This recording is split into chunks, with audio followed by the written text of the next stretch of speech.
ఈ వీడియో చూస్తున్న వారికి నమస్తే అండి. ఈరోజు సమాచారం తెలుసుకుందాం. ప్రభుత్వ ఉద్యోగులు మరియు పెన్షనర్స్కి సంబంధించిన శాలరీస్ మరియు service pensions and family pensions జమ అవుతున్నాయండి. జమైన వాళ్ళందరూ తమ సంతోషాన్ని తమకున్న సోషల్ మీడియా ద్వారా పంచుకుంటున్నారండి.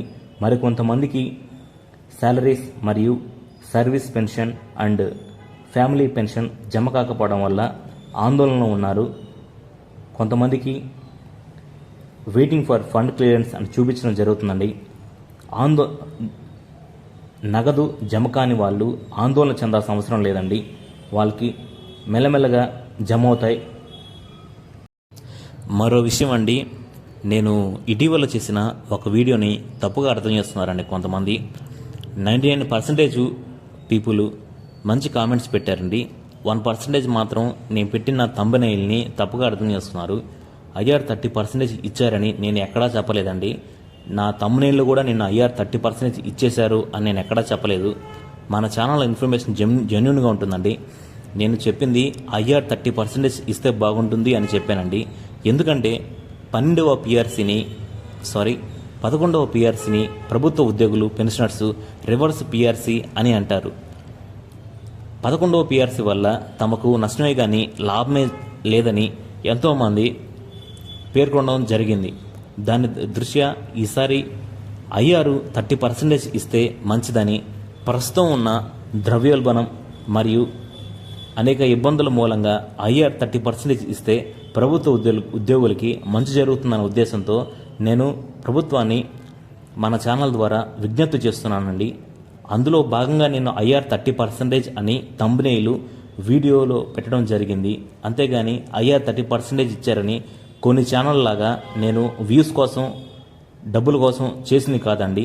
ఐఆర్ 30% ఇవ్వాలని కోరేనే తప్ప ఐఆర్ 30% ఇచ్చేశారనో లేదా 12వ పిఆర్సీ రేపటి నుంచి అమలు అవుతుందో అనో అలా తప్పుడు సమాచారం అయితే నేను చెప్పలేదండి. తప్పుగా అర్థం చేసుకోకండి. నేను చెప్పేది ప్రాపర్గా అర్థం చేసుకోండి. ఒకవేళ అర్థం కాకపోతే గత ప్రభుత్వంలో ఐఆర్ కంటే పిఆర్సీని తక్కువగా ఇవ్వడం వల్ల ప్రభుత్వ ఉద్యోగులు ఎంతగానో నష్టపోయారు, బాధపడ్డారు, ఆందోళనకి గురయ్యారు. చలో విజయవాడకి పిలుపునిచ్చి ప్రభుత్వ ఉద్యోగులంతా ఒక చోటికి చేరి నిరసనలు చేసిన విషయం మనకు తెలిసిందే.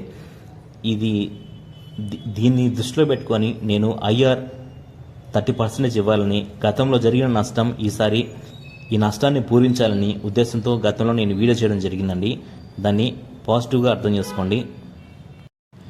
ప్రభుత్వ ఉద్యోగులలో ఎక్కువగా జీతాలు తీసుకునే వాళ్ళు ఉన్నారు, అలాగే తక్కువ జీతాలు తీసుకునే వాళ్ళు ఉన్నారు. ఎక్కువగా జీతాలు తీసుకునే వాళ్ళకి కూడా ఇబ్బందులు ఉన్నాయి. వీళ్ళతో పోలిస్తే తక్కువగా జీతాలు తీసుకునే వాళ్ళు మరీ ఎక్కువ సమస్యలు ఫేస్ చేస్తున్నారు. వాళ్ళు తక్కువగా జీతాలు తీసుకునే ప్రభుత్వ ఉద్యోగులు ఊరు కాని ఊరొచ్చి అద్దింట్లో ఉంటూ ఎన్నో సమస్యలు ఫేస్ చేస్తూ తమ తల్లిదండ్రులు, స్నేహితులు, బంధువులను విడిచిపెట్టి ప్రస్తుతం ఉన్న ఈ ఇన్ఫ్లేషన్కి తగ్గట్టుగా తమ జీతాలు లేకపోవడం వల్ల ఈ తక్కువ జీతం తీసుకునే ప్రభుత్వ ఉద్యోగులు ఎన్నో ఇబ్బందులు ఎదుర్కొంటున్నారు. వాళ్ళకున్న ఇబ్బందులన్నీ తక్కువ జీతం తీసుకునే ప్రభుత్వ ఉద్యోగులు సమస్యలన్నీ కాకపోయినా కొన్ని సమస్యలైన పరిష్కారం అవ్వడానికి ఐఆర్ని 30% ప్రకటించాలి. ఎన్డీఏ ప్రభుత్వం ఏర్పడి 5 నెలలు దాటినప్పటికీ ఐఆర్ మరియు పిఆర్సీ సంబంధించి ప్రకటన చేయకపోవడం వల్ల ప్రభుత్వ ఉద్యోగులు మరియు పెన్షనర్స్ ఎంతగానో ఆందోళనకి గురవుతున్నారు. కావున ప్రభుత్వం వెంటనే ఐఆర్ మరియు పిఆర్సీ మీద ప్రకటన చేయాలని ప్రభుత్వ ఉద్యోగులు మరియు పెన్షనర్స్ విజ్ఞప్తి చేస్తున్నారు. అసలు ఐఆర్ అంటే ఏంటో తెలుసుకుందాం. పిఆర్సీ కమిటీ తన ప్రతిపాదనలు పంపి అవి అమల్లోకి వచ్చేలోగా జరిగే ఆలస్యానికి ప్రతిఫలంగా ఉద్యోగి నష్టపోకుండా అందించే భృతినే మధ్యంతర భృతి అంటారు. ఇది ప్రస్తుత ధరలు, ద్రవ్యోల్బణం విలువలపై ఆధారపడి లెక్కిస్తారు. పిఆర్సీ అమల్లోకి వచ్చిన వెంటనే మధ్యంతర భృతి రద్దవుతుంది. గతంలో జరిగినట్టు కాకుండా ఈసారి మంచి ఐఆర్ మరియు మంచి పిఆర్సీ ఇవ్వాలని కోరుకుందాం. ప్రభుత్వ ఉద్యోగుల సంఘం, పెన్షనర్స్ సంఘం మరియు ఉపాధ్యాయుల సంఘాలు కోరుకుంటుంది ఐఆర్ 30% ఇవ్వాలని. అన్ని సంఘాలు మెజారిటీగా కోరింది ఐఆర్ 30% ఇవ్వాలని. కాబట్టి ఐఆర్ 30% ఇస్తే ప్రస్తుతం ఉన్న ప్రభుత్వ ఉద్యోగుల సమస్యలు అన్నీ కాకపోయినా కొన్ని సమస్యలైనా పరిష్కారం అయ్యే అవకాశాలు కనిపిస్తున్నాయి. ఎన్డీఏ ప్రభుత్వం ఏర్పడి 5 నెలలే అయినప్పటికీ ఇంకా ఐఆర్ గురించి ఎటువంటి ప్రకటన రాకపోవడం వల్ల ప్రభుత్వ ఉద్యోగులు ఆందోళనలో ఉన్నారు. త్వరలో అయినా ప్రభుత్వం ఐఆర్ 30% ప్రకటించి ప్రభుత్వ ఉద్యోగుల్ని సంతోషపెట్టాలని ఆశిద్దాం.